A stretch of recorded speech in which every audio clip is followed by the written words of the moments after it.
Hello, welcome to Aden Light's channel. Today, I would like to talk about a little bit of an older TV series, Breaking Bad. We just got through watching it for the third time, completely. I've watched parts of it more than that. A little on YouTube, some on Netflix. The first time we binged it. The second time we watched it a little bit with a little more um, space. And this time also, this third time, we binged it as well. What a show! It had such quality. Much of it could have been a movie. A great part of the show could have been a movie or a part of a movie. I like the story arcs. I like the whole thing was a story arc in many ways, but there were different aspects. There are debates about when Walt became Heisenberg. Now, literally, it was at the beginning, but at the in that when he went to meet Tuco, essentially. But when did he embody the spirit of Heisenberg? Which is to say, when did he lose his humanity by degrees? Uh, Well, I think we all have the fans. I think many of us have their own ideas about when that happened, or at least that it happened by degrees. But I've come to the conclusion that he never really lost his soul, not entirely.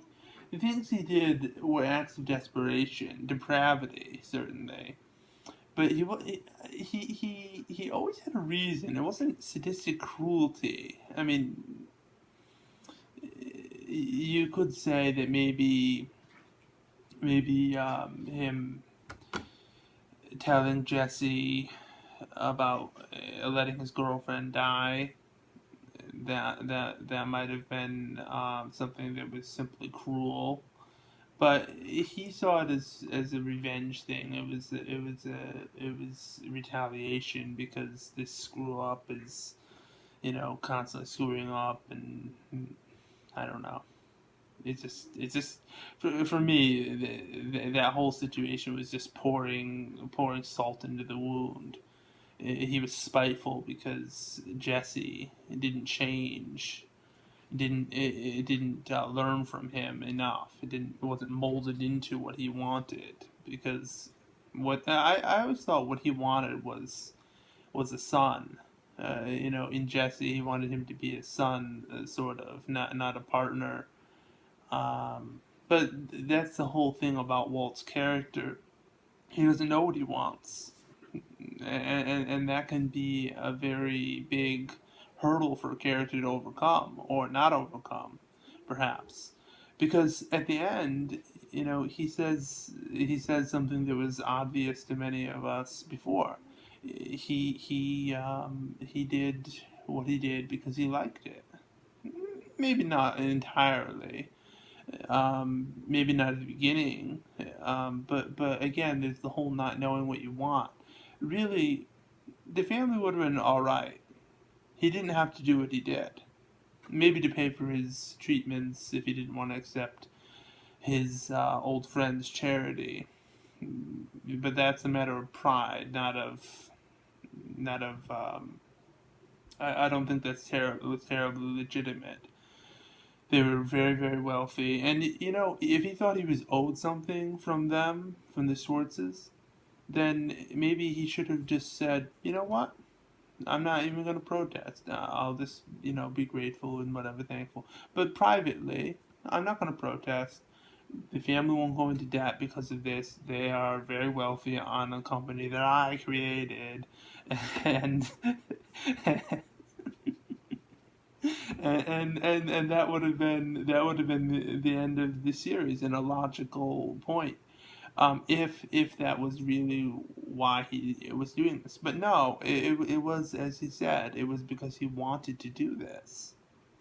He wanted this. It was, you could say that um, I made the argument that Breaking Bad was about Walt's midlife crisis.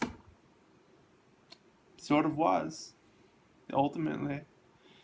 Um, yeah, and Jesse, he never lost his soul either. I don't think, and he became more human as the series went on. You see him screwing up, of course. You see him conflicted. You see him on this journey, but he retains his humanity, and when he's set free, it's so poignant. It's he was literally a slave, and he was set free. And when he was writing and just emotional, crying, it's like, I'm free, I'm done. All this horrible things and getting reeled back in. Uh, I'm free. I'm done with it. I've been set free. That's so powerful. Now he may have gone back to cooking meth after the series. Who knows? I don't think so though. I think that he unlocked a lot of potential. His character unlocked a lot of potential, and hopefully, if it's a Breaking Bad movie, or if they reboot it, or if they do a sequel series or another prequel series, something. Oh, that'd be wonderful. I'd love to see more of his character. And as for Walt's family, they were. I think they were a regular family that was put through a certain amount of a crucible. But that's because of lies of omission, and then of course overt lies that Walt and others had put. Um, and then when Skyler finds out that he is a meth manufacturer, that sets a great deal of things in motion.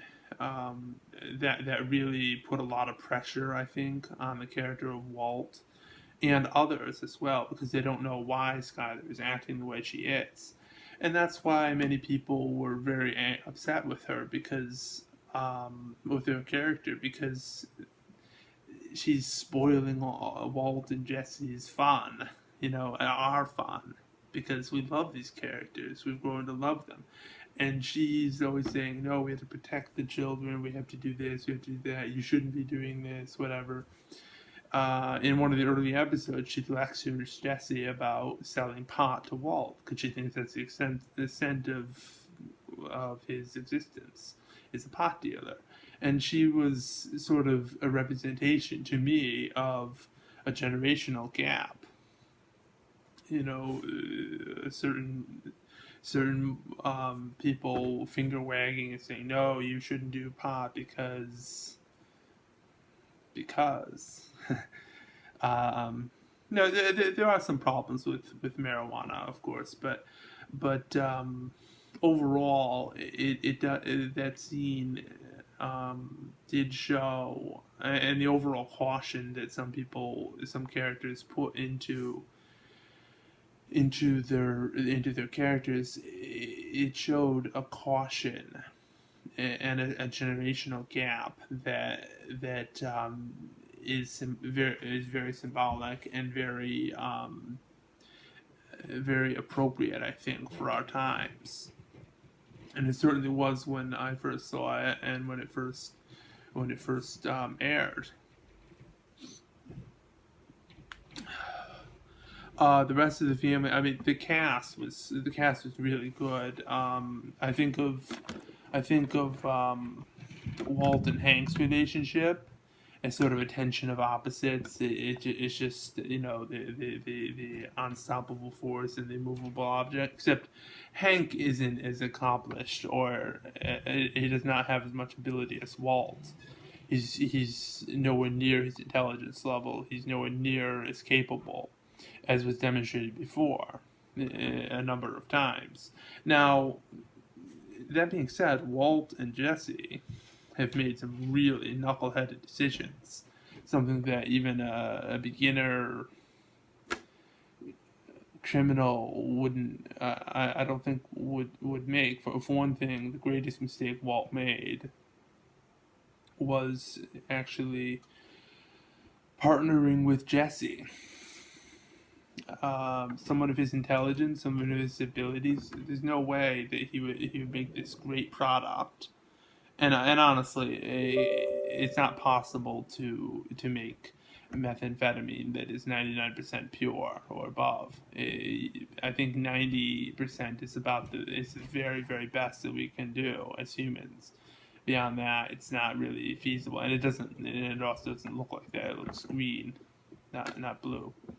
But that's what we're talking about. It's suspension of disbelief to some degree with the for the sake of the story, which I think is necessary. It made for an interesting story. Jesse is an underachiever. He's not just some uh, loser burnout. Maybe he's portrayed that way to some degree.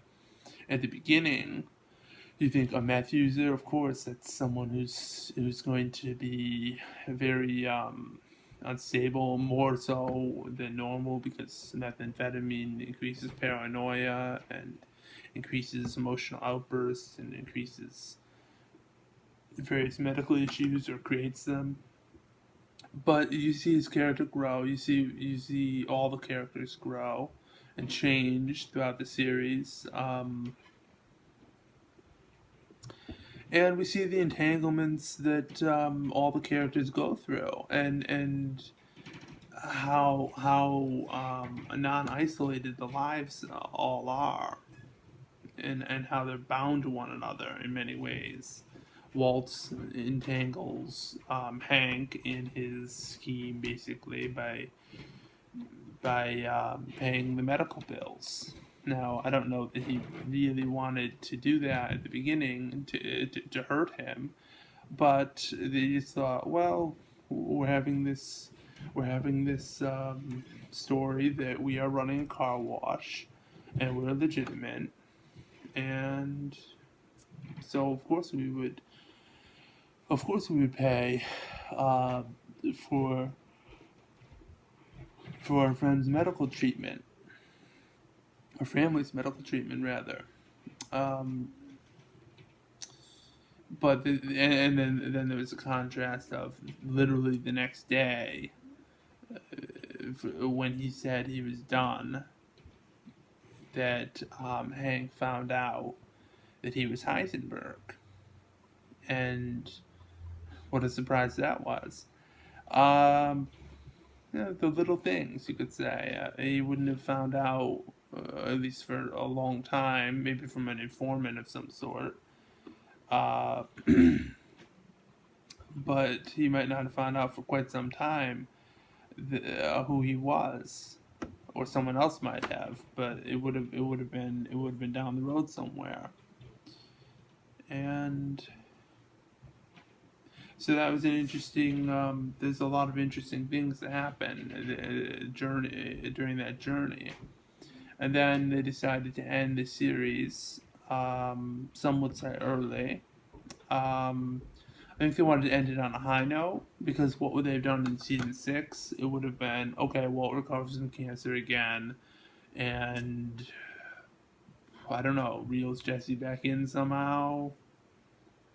I don't know, or just takes over the Gulf left after Gustavo's death, perhaps. Because we already did the hermit thing. They already did the hermit thing, so revisiting that wouldn't really work out very well, probably. So it's either end on a high note, a known quality, or become a lesser series as time goes on.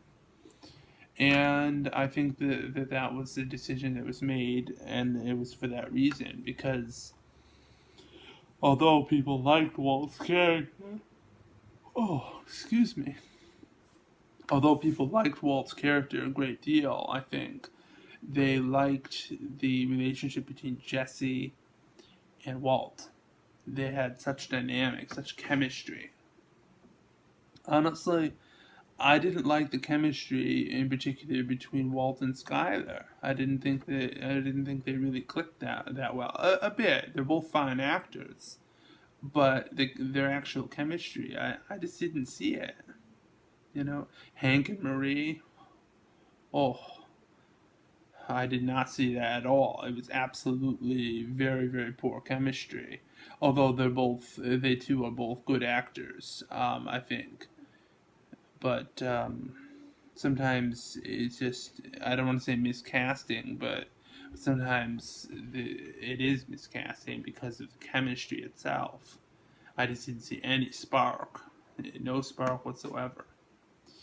No sparks. So yeah, this is my review of Breaking Bad. I would say it was exceptional for most of for the most part, and I very seldom put exceptional. The highest rank I have is legendary, which is to say something that lasts for generations and is gone back to generation over generation. But this is exceptional or very good overall. So that's Breaking Bad.